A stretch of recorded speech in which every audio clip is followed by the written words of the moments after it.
जय हिंद मेरे प्यारे दोस्तों। मैं रे आप सभी का एक बार फिर स्वागत करता हूं हमारे इस प्यारे प्लेटफॉर्म अचीव CAPF CDS पर। दोस्तों आज यहां पर हम डिस्कस करने वाले हैं एसए के 100 टॉपिक लिस्ट पर। आज मैं आपको यहां पर एसए के मोस्ट एक्सपेक्टेड कह लीजिए, मोस्ट इम्पॉर्टेंट कह लीजिए, टॉपिक लिस्ट प्रोवाइड कराने वाला हूं। बट वो लिस्ट प्रोवाइड कराने से पहले मैं कुछ बातें हैं जो आपसे करना चाहता हूं, कुछ क्लियरिटी है मैं जो आपको देना चाहता हूं। दोस्तों मैं हमेशा से इन टॉपिक लिस्ट के खिलाफ हूं, हमेशा से टॉपिक लिस्ट के खिलाफ हूं। बट उन बच्चों के लिए जो बच्चे ये नहीं समझते हैं कि इन टॉपिक लिस्ट का इस्तेमाल कैसे करना है। दोस्तों अब आप में से दो तरीके के स्टूडेंट होंगे, हम ज़रा इसको डिस्कस कर लेते हैं। ये समझना बहुत ज़रूरी है कि किन बच्चों को ये टॉपिक लिस्ट बेनिफिट करने वाली है। अब देखिए, आप में से फर्स्ट टाइप ऑफ स्टूडेंट ऐसे होंगे जिन्होंने अभी तक कोई पेपर 2 की प्रैक्टिस नहीं करी है, कोई ऐसे नहीं लिखा है, और लिखा भी है तो बहुत कम। ठीक है। दूसरा, उनके बेसिक जो कॉन्सेप्ट हैं वो बिल्कुल भी क्लियर नहीं होंगे। ये टाइप 1 स्टूडेंट हैं, ना तो इन्होंने प्रैक्टिस की है, ना ही इनके बेसिक कॉन्सेप्ट क्लियर हैं, और ना ही इन्होंने अभी तक अपना कंटेंट प्रिपेयर किया है पेपर 2 से रिलेटेड। कंटेंट यानी कि कुछ बेसिक सी इंपॉर्टेंट फैक्ट्स हुए, डाटा हुए, बेसिक इंपॉर्टेंट थीम्स पर इंफॉर्मेशन हुई। ये बेसिक चीजें हैं जो आपसे एक्सपेक्टेड है कि आपने प्रिपेयर किया होगा और लिखते समय आप उसका इस्तेमाल करेंगे। और सबसे बड़ी जो प्रॉब्लम है इन स्टूडेंट 1 के साथ, ये स्टूडेंट ये सोचकर आए होंगे यहां पर कि कोई मुझे ऐसी टॉपिक लिस्ट दे दे जिसे मैं रट कर चला जाऊं और मेरा एग्जाम क्रैक हो जाए। तो ये स्टूडेंट 1, टाइप 1 स्टूडेंट हमारे ये हैं। अब मैं इन स्टूडेंट को यही क्लियर कर देता हूं कि दोस्तों ये जो टॉपिक लिस्ट है आपको बिल्कुल भी हेल्प नहीं करने वाली है। ये बिल्कुल भी आपको टॉपिक लिस्ट हेल्प नहीं करने वाली है। अगर आप ये सोचकर आए हैं कि मुझे कोई टॉपिक लिस्ट दे दे और मैं उन्हें रट लूं और मेरा एग्जाम कल क्रैक हो जाएगा, तो आई एम सो सॉरी। मैं बिल्कुल स्ट्रेट फॉरवर्ड बात करूंगा, आप एकदम गलत ट्रैप में हैं, आप एकदम गलत तरीके से गाइड किए हुए हैं। आपको ये टॉपिक लिस्ट बिल्कुल भी बेनिफिट नहीं करने वाली है। अब अगर बेनिफिट करने वाली है तो किन स्टूडेंट्स को करने वाली है उस पर भी चर्चा कर लेते हैं। Student type 2। अब देखिए दूसरे टाइप के स्टूडेंट कैसे होंगे यहां पर, जिन्होंने ऑलरेडी प्रैक्टिस कर ली है, बस कुछ इंपॉर्टेंट टॉपिक्स चाहिए प्रैक्टिस करने के लिए। क्योंकि एक समय आता है हमारे पास, हम ऑलरेडी सब चीज़ों पर प्रैक्टिस कर चुके हैं, बट अभी हमें और टॉपिक्स अगर कहीं से मिल जाते हैं तो बहुत अच्छी बात है। उसके बाद इनके बेसिक्स क्लियर हैं, छोटी मोटी चीज़ें हैं, सभी थीम्स हैं वो रेडी हैं इनकी। इनके नोट्स, इन्होंने अपने पेपर 2 पर नोट्स बनाए हुए हैं, कंटेंट बनाया हुआ है, समय दिया है, काम किया है, बट अभी भी ये चाहते हैं कि मैं कैसे भी करके अपने कंटेंट को और इनरीच कर सकूं। ठीक है। उसके बाद इनका सोचना यह है कि if I don't have content on these I will create it. यानी कि अगर मुझे कहीं से कोई टॉपिक लिस्ट मिलती है, किसी ने मेरे को अगर कोई टॉपिक लिस्ट शेयर की है, मोस्ट एक्सपेक्टेड ऐसे आर्ग्यूमेंट रिपोर्ट्स अगर किसी ने दी है, तो मैं उसे एक बार एनालाइज करूंगा कि क्या मेरे पास ये सभी टॉपिक लिस्ट हैं, और अगर नहीं है तो मैं उन्हें अपने नोट्स में ऐड करूंगा अगर वो टॉपिक मुझे इंपॉर्टेंट लगता है तो। यानी कि इनके पास ऑलरेडी ये टॉपिक लिस्ट होगी। अगर इन्होंने काम किया होगा पेपर 2 पर तो इन स्टूडेंट्स के पास ऑलरेडी टॉपिक लिस्ट होगी। बस ये इसीलिए यहां पर हैं क्योंकि ये एक बार देखना चाहते हैं, ये श्योर होना चाहते हैं कि क्या सर की नज़र से जो टॉपिक सर ने चूज किए हैं वो हमने भी किए हैं या नहीं किए हैं। तो बस ये फर्क होगा यहां पर इन स्टूडेंट्स में। और इन स्टूडेंट्स के लिए ये टॉपिक लिस्ट सबसे ज़्यादा हेल्पफुल रहने वाली है, क्योंकि देखिए इन्होंने चीज़ें तैयार कर रखी हैं। इनको बस मुझे ये क्लियरिटी देनी है कि क्या आपने इन टॉपिक्स को प्रिपेयर किया है। क्योंकि दोस्तों ये जो टॉपिक लिस्ट मैं आपको प्रोवाइड करा रहा हूँ, ये मैंने पिछले 1 साल के न्यूज़पेपर के पूरे एनालिसिस, सारे करंट अफेयर, PIB पर कुछ इंपॉर्टेंट अपडेट्स, गवर्नमेंट की इंपॉर्टेंट वेबसाइट, वहां से जो भी इंपॉर्टेंट जो एस्पेक्ट निकल कर आ सकता है आपके एसेस, जो कल क्वेश्चन बनकर आ सकता है, मैंने उसको आपको यहां टॉपिक में प्रोवाइड कराने की कोशिश की है। तो इन केस आपका अगर कोई भी टॉपिक मिस होता है, आपको लगता है कि आपने उसे कंटेंट में नहीं इस्तेमाल किया है अभी तक, तो ये स्टूडेंट यहां से वो टॉपिक उठाकर अपने कंटेंट में उसे ऐड कर लेंगे। तो इन स्टूडेंट के लिए ये टॉपिक एक्चुअल में प्रिपेयर किए गए हैं, ये मैं पहले ही क्लियर आपको बता देता हूं। तो अब इन स्टूडेंट्स का क्या, क्योंकि देखिए मुझे लगता है कि मेजॉरिटी ऑफ द स्टूडेंट इसी कैटेगरी में आते होंगे, क्योंकि पेपर 2 को हम लोग आमतौर पर बहुत इग्नोर करते हैं। तो इन स्टूडेंट्स के लिए मेरी एक सलाह रहेगी, मेरा एक सजेशन रहेगा, जो कि इस वीडियो के मैं एंड में डिस्कस करूंगा। सबसे पहले हम टॉपिक लिस्ट देख लेते हैं। तो दोस्तों, हम अपनी टॉपिक लिस्ट स्टार्ट करें उससे पहले मैं आपको बता देता हूं कि ये पीडीएफ आपको कहां देखने को मिलेगी। आप जब टेलीग्राम में जाकर अचीव CAPF सर्च करेंगे, ACHIEVE CAPF, तो आपको इस तरीके का एक लोगो दिखेगा, वो हमारा चैनल है। दोस्तों, इन सभी एसेज की पीडीएफ आपको टेलीग्राम चैनल पर मिल जाएगी। हम एक बार इन टॉपिक्स पर नज़र मार लेते हैं। चलिए देखते हैं हमारे इंपॉर्टेंट टॉपिक्स। फ्रेंड्स, ये हमारे एसेज के 100 टॉपिक्स हैं। इसमें सबसे पहले हमने biodiversity is us and we are biodiversity को रखा है। अब देखिए, यहाँ पर जो टॉपिक आपको दिए गए हैं वो रैंकिंग के बेसिस पर नहीं है कि ये बहुत इंपॉर्टेंट है, ये कम इंपॉर्टेंट है। यहाँ आपको सभी 100 टॉपिक्स इंपॉर्टेंट दिखेंगे, तो ये सोचकर ना चलें कि ये रैंकिंग के बेसिस पर दिए हैं। यहाँ पर हर एक टॉपिक इंपॉर्टेंट है जिसे आपको प्रिपेयर करना है। तो पहला टॉपिक है आपका biodiversity is us and we are biodiversity. Second, the issue of Indian railway safety challenges and solution. आपको पता है रिसेंटली इंडिया का सबसे बड़ा रेल एक्सीडेंट हुआ है, तो उससे रिगार्डिंग आपका हो सकता है कि एक ऐसे प्रिपेयर किया जाए वहां पर। तो the issue of Indian railway safety challenges and solution हो सकता है कि आपके एग्जाम में पूछा जाए। उसके बाद थर्ड है आपका ground water exploitation is silently sinking the ground beneath India's feet. अब देखिए, आप यहाँ पर एक चीज नोटिस करेंगे कि हमने आपको टॉपिक्स को सीधे नहीं प्रोवाइड किया है। लाइक आपको दे दिया कि भाई ग्राउंड वाटर एक्सप्लॉयटेशन पर लिखिए, बायोडाइवर्सिटी पर लिखिए, या फिर ग्लोबल प्रॉब्लम्स पर लिखिए, या फिर इंटरनल सिक्योरिटी पर लिखिए। हमने टॉपिक को कुछ इस तरीके से डिजाइन करने की कोशिश की है ताकि आपके माइंड को उसे सोचने में भी समय लगे। देखिए, एग्जाम में क्या होता है कि टॉपिक कुछ इस तरीके से दिए गए होते हैं कि हमें हमारे पहले 2 मिनट तो टॉपिक को समझने में ही चले जाते हैं। तो वो प्रैक्टिस हमारी यहाँ पर भी बनी रहे, इस चीज़ का ध्यान रखते हुए मैंने जो टॉपिक हैं उनको इस तरीके से डिज़ाइन किया है कि आपके दिमाग को उन्हें सोचने के लिए समय देना पड़े। क्योंकि ऐसा एग्जाम में नहीं होता कि आपको सीधे स्ट्रेट फॉरवर्ड टॉपिक मिल गया और आप उसे लिखना शुरू कर देंगे। आपको टॉपिक के लैंग्वेज से घुमाया जाएगा, परेशान किया जाएगा। तो वो परेशानी हमें अभी से ही सीखनी होगी कि किस तरीके से एग्जामिनर आपको परेशान करेगा।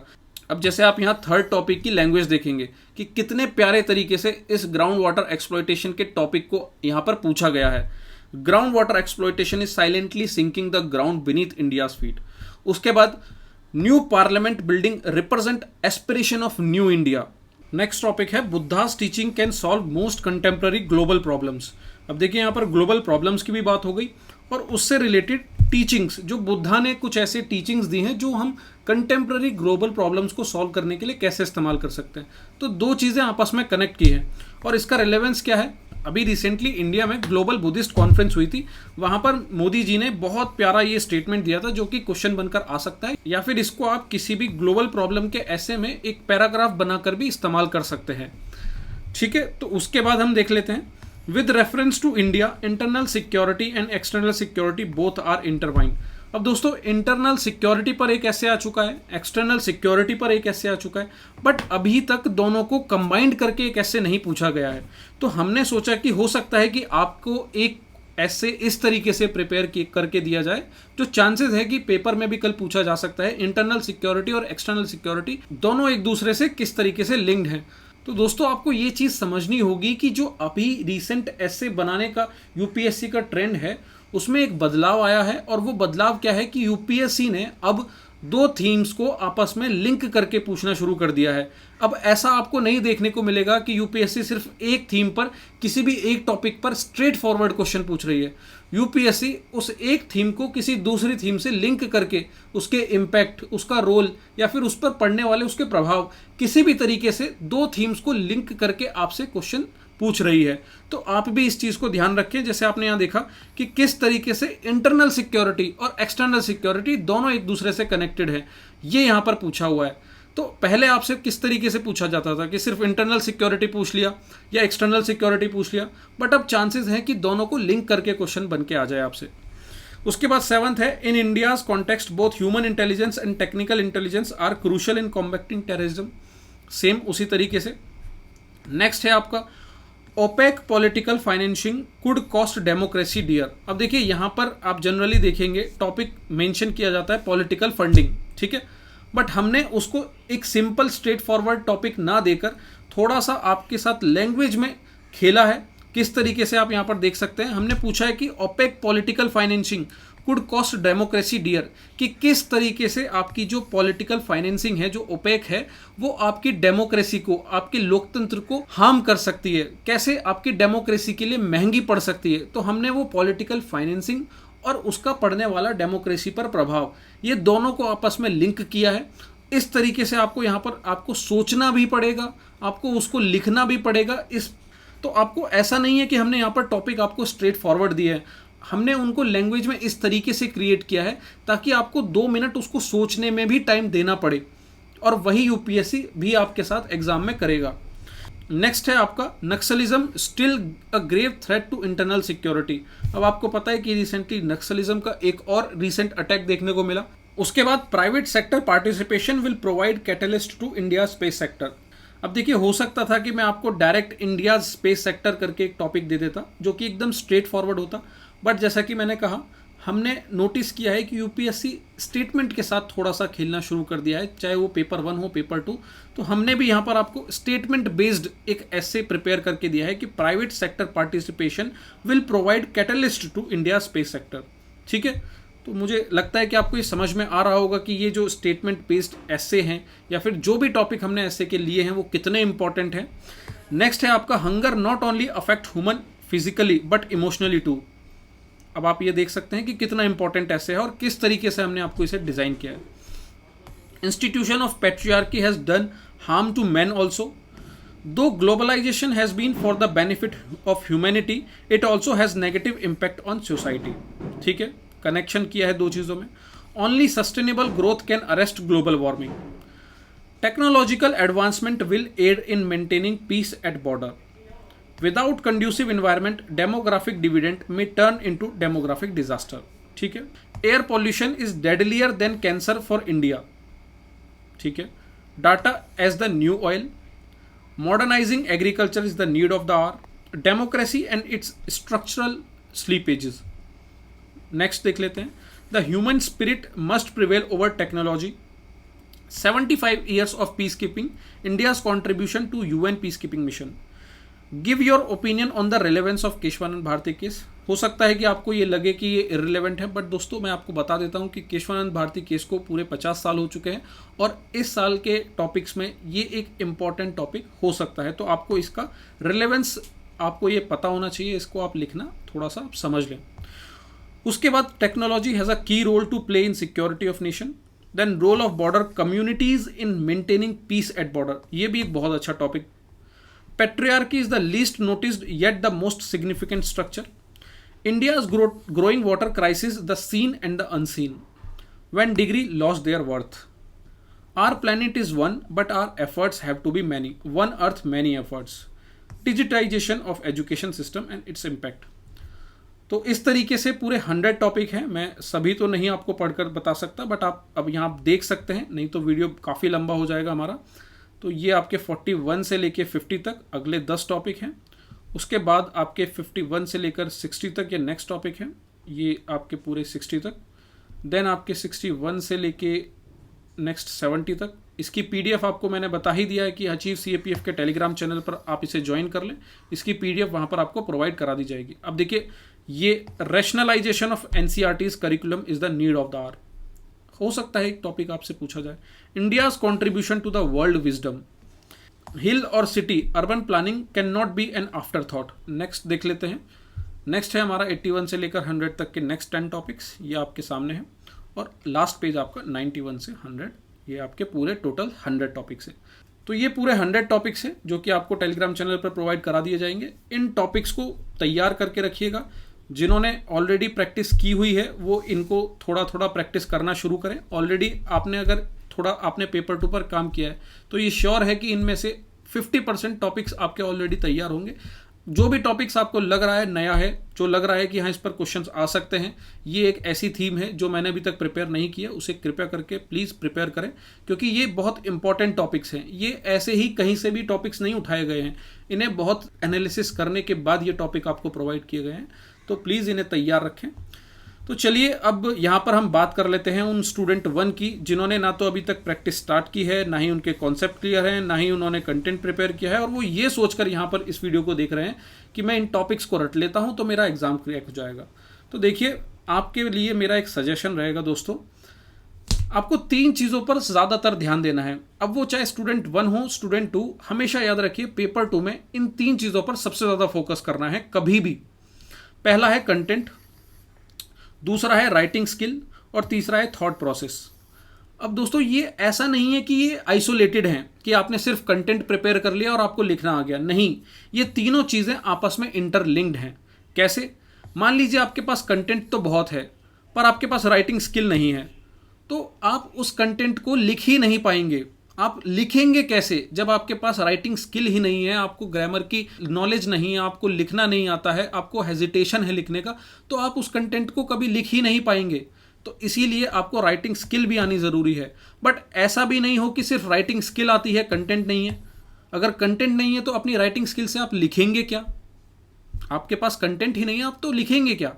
और इसके साथ साथ आपके पास कंटेंट भी है और राइटिंग स्किल्स भी है। कई सारे स्टूडेंट ऐसे हैं जिनके पास कंटेंट भी और राइटिंग स्किल्स भी है, बट वो फिर भी एसेज में ब्लैंक हो जाते हैं। कारण यह है कि उन्होंने कभी भी थॉट प्रोसेस पर काम ही नहीं किया, अपने विचारों पर काम नहीं किया, और कह लीजिए यहाँ पर ब्रेनस्टॉर्मिंग करना ही नहीं सीखा कि कैसे किसी टॉपिक को सोचा जाए, उस पर कैसे चीज़ों को प्रिपेयर किया जाए, कैसे लिखा जाए। कभी इस पर काम नहीं किया तो तब भी आप ऐसे नहीं लिख पाएंगे, ध्यान रखिए। तो ये तीनों चीज़ें हैं जिन पर आपको काम करना है। देखिए, थॉट प्रोसेस और राइटिंग स्किल, इनको तैयार करने में काफ़ी समय लगता है। ये 1 दिन, 1 हफ्ते या 10 दिन का काम नहीं है, इसे काफ़ी समय दिया जाए तब जाकर ये चीज़ें तैयार होती हैं। तो अभी आपके पास जितना समय है, कोशिश करें अपनी राइटिंग स्किल्स पर काम करने का, थॉट प्रोसेस पर काम करने का। कंटेंट ऐसा चीज़ है जिसे जल्द से जल्द करके आप तैयार कर सकते हैं, इसे 1 हफ्ते या 10 दिन में भी आप तैयार करके साइड कर सकते हैं। बट सिर्फ बात कंटेंट से नहीं होगी, कंटेंट के साथ साथ आपको अपनी राइटिंग स्किल्स पर काम करना होगा, अपने थॉट प्रोसेस पर। ये जो टॉपिक्स आपको दिए हैं, इन्हें डेली लिखना शुरू करें, इन्हें रटें नहीं, इन्हें लिखें, इन पर सोचें, अपनी राइटिंग स्किल डेवलप करें और इन कंटेंट्स को तैयार करते चलें, इन पर बेसिक फैक्ट्स को। और इन टॉपिक्स से पहले मैं आपको कुछ थीम्स आपको सजेस्ट करूंगा। ये कुछ इंपॉर्टेंट थीम्स हैं, ये आपके सामने कुछ इंपॉर्टेंट बेसिक थीम्स हैं जिन्हें आपको रेडी करके रखना है, जिन पर आपको बेसिक इंफॉर्मेशन पता होनी चाहिए। देखिए, मैंने जितना एनालिसिस पेपर 2 के एसे, रिपोर्ट, आर्ग्यूमेंट का किया है और यूपीएससी के पेपर 2 के सिलेबस को देखा है, उनका मेन फोकस सिर्फ इन 12 थीम्स पर रहता है। कहीं ना कहीं आपको दिखेगा कोई भी टॉपिक पूछा है, उसका कोर जो जुड़ा हुआ है, जो कोर पार्ट है, जो रूट है, वो इन 12 थीम्स में है। तो अगर ये बेसिक आपने तैयार कर लिया तो आप कोई भी ऐसे आपका एग्जाम में आ रहा है उसे लिखने के लिए तैयार रहेंगे। अब जो आपको टॉपिक्स दिए हैं उन्हें रेडी करिए, बट उनके साथ साथ इन 12 थीम्स पर अपने 2 से लेकर 3 पेजेस के नोट्स भी प्रिपेयर करें, ठीक है। अब कहाँ से कर सकते हैं? देखिए, 2 तरीके हैं। पहला, या तो आप गूगल पर इन्हें सर्च करें, इनके बारे में इंफॉर्मेशन निकालें, और या फिर किसी मैगजीन से आपको ये सारी चीज़ें देखने को मिल जाती है तो वहाँ से प्रिपेयर करें। या दूसरा तरीका, अब दूसरा यहाँ पर देखिए, हमारा एक पेड इनिशिएटिव है जहां पर आपको ये कंटेंट, युद्ध अभ्यास पेपर 2 कंटेंट में हम लोग इन 12 थीम्स पर लेक्चर प्रोवाइड कराते हैं। हर एक थीम पर उसकी इंपॉर्टेंस के अकॉर्डिंग 2 से लेकर 5 लेक्चर्स हमने प्रोवाइड किए हैं, और सभी लेक्चर्स मिनिमम 1 आवर्स के हैं। तो एटलीस्ट आपको वहाँ 30+ लेक्चर्स इन 12 थीम्स पर देखने को मिलते हैं।